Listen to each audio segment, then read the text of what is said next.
Anybody care to explain why the thunder cell, the storm cell, is twirling in like a top, like a tornado, and then tapering out?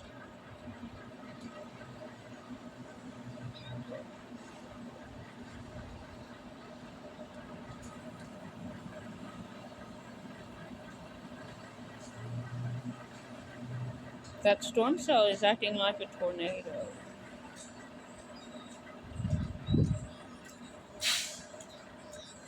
You feel better now? Better, thank you.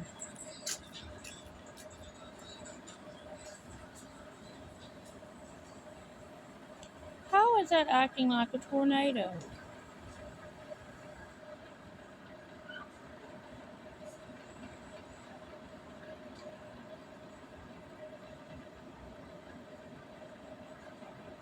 In the next hour, we're gonna have a whirlwind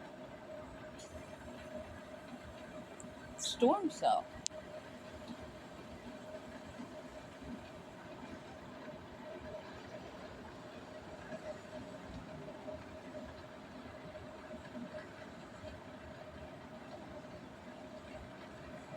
According to the radar,